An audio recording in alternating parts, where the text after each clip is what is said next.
நடிகர் விஜய் நடிப்பில் வினோத் இயக்கத்தில் உருவாகியிருக்கும் ஜனநாயகன் திரைப்படம் பொங்கல் பண்டிகையை முன்னிட்டு ஜனவரி 9ஆம் தேதி ரிலீஸ் ஆக இருந்தது. ஆனால் தணிக்கை குழு அதிகாரிகள் சான்றிதழை வழங்காததால் ரிலீஸ் ஆகவில்லை.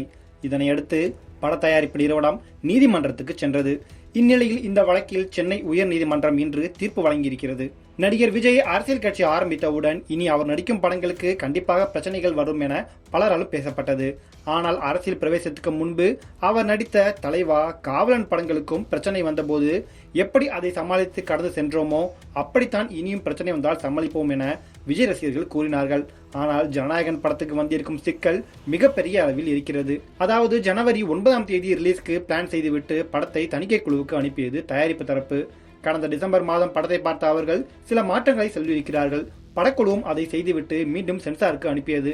ஆனால் இந்த முறையும் அவர்கள் சான்றிதழ் கொடுக்கவில்லை. படத்தில் மதத்தை புண்படுத்தும் வகையில் காட்சிகள் இருப்பதாக சொல்லி சான்றிதழ் கொடுக்க மறுத்துவிட்டார்கள்.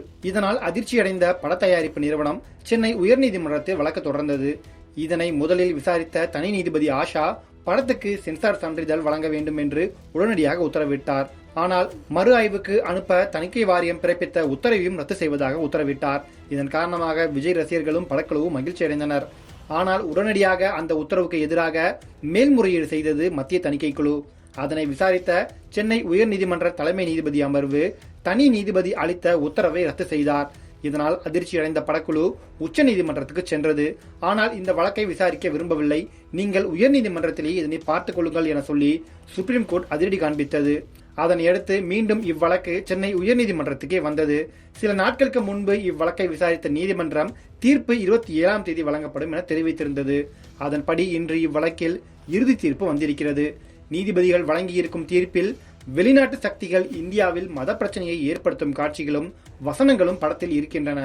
ஜனநாயகன் வழக்கை மீண்டும் தனி நீதிபதி விசாரிக்க வேண்டும். ஏற்கனவே தனி நீதிபதி பிறப்பித்திருந்த உத்தரவை ரத்து செய்கிறோம். தணிக்கை வாரியத்துக்கு போதுமான கால அவகாசம் வழங்கவில்லை என்பதால் தனி நீதிபதி விசாரணை நடத்த வேண்டும் என குறிப்பிட்டிருக்கிறார்கள். இதன் காரணமாக ஜனநாயகன் படத்தின் ரிலீஸ் மீண்டும் தள்ளிப்போகும் சூழல் உருவாகியுள்ளது.